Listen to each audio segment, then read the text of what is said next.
Welcome back to Stop Games. Today I am going to show you how to guarantee yourself at least 2 combos of your Sin in level 3 when running an Alicization deck with 3 different combos. A variation that you'll see is usually 6 pants, 2 stock soul, but I'm running 2 pants, 2 stock soul, 4 bar. It's just what works for me. Both combo salvage. So let's say we run our level 1 combo and we salvage 2 of our level 2 combos. So our board looks something like this.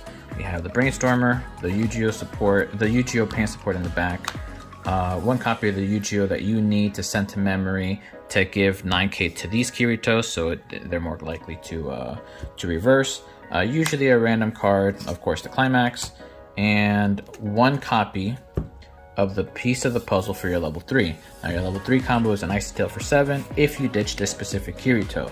Now what you'll notice from playing this deck is that the easiest piece of the puzzle to add to your hand is usually a Kirito because it's level 0, which you can get with the Yu-Gi-Oh, with the Brainstormer, or with the Remy effect. That's this Tease has the Remy effect.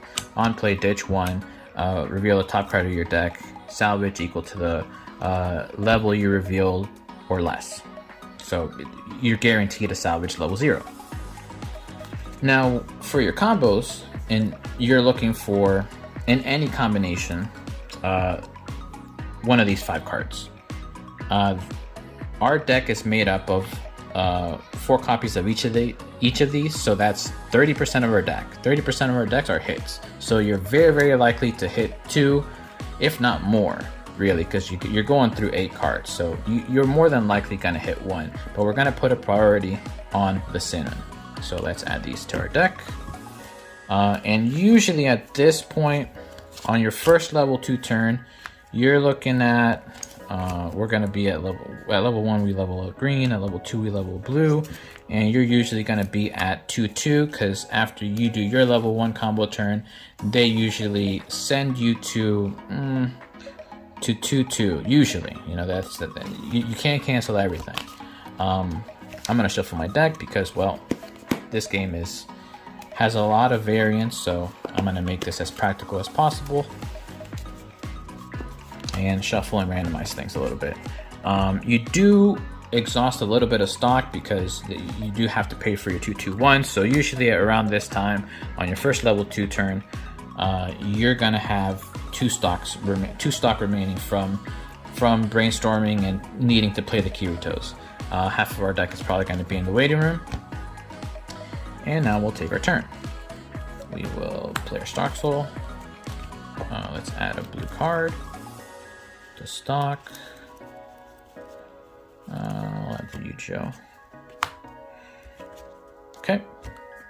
Now we'll first attack with the Yu-Gi-Oh to send it to memory to give these 2 plus 9k.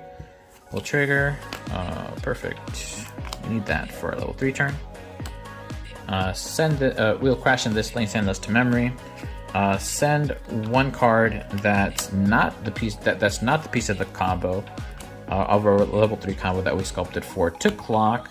Send the card to memory to search for another piece of the puzzle. With the priority being the Sinnoh, like I said. So we'll shuffle our deck a little bit. I haven't even taken a look at, you know, what's in there and what's in my waiting room. It's just that the numbers are just in our favor. It almost doesn't matter. We'll attack here, usually getting, you know, we're big. 11-5. We'll trigger, add this to hand, take the blind stock, then climax combo. Top check 4, add another piece of the puzzle. Boom. And then second piece of the combo is we stock charge from waiting room 2 Fleck-like characters. That's our whole deck. Usually you want 2 cards you don't really want to see anymore. The first two you stock charge doesn't really matter. The second 2 do, and I'll show you why in a bit here. So you'll attack here, boom. You trigger, you do your combo, 1, 2, 3, 4. Now you see the numbers being in our favor. I mean, we will ultimately get to the same point if we salvage, if we pick this up with the combo or this. But let's make things a little bit difficult on ourselves.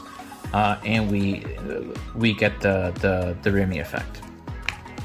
Send this to the waiting room.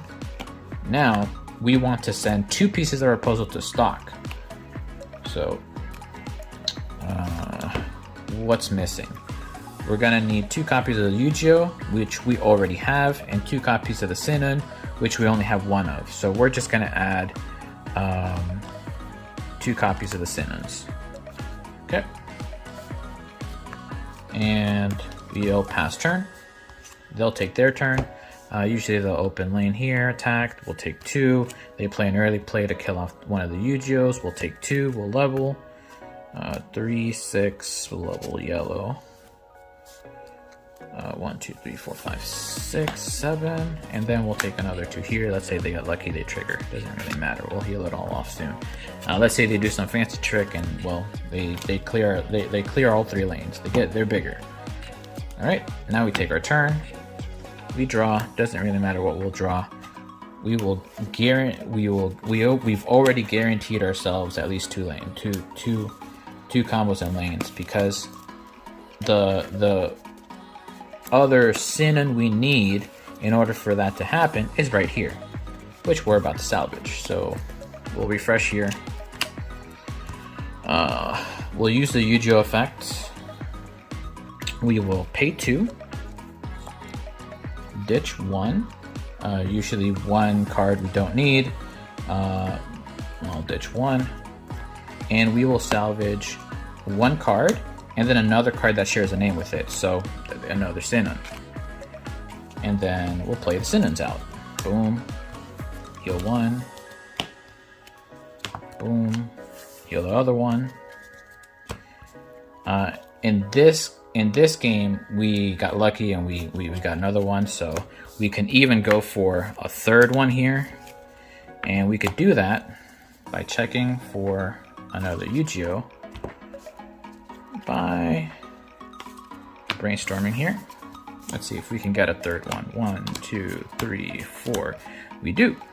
Now remember what I said.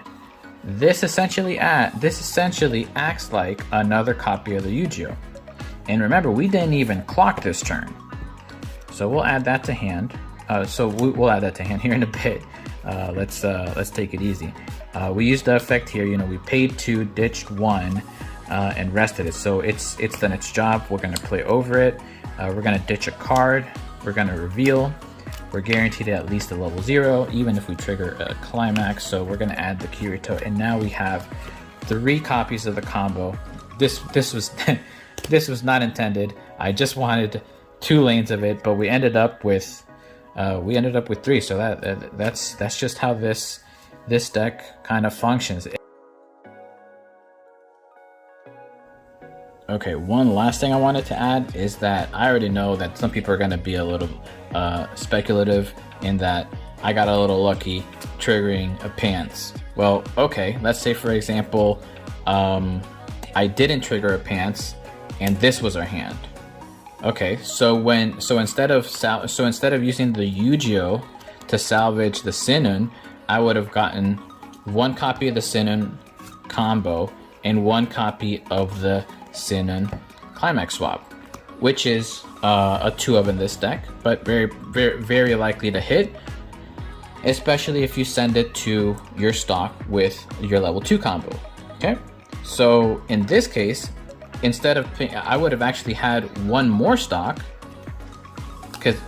or 2 more stock actually, because we wouldn't have paid 2 for the other Sinun. We would have had 1 more damage in our clock though.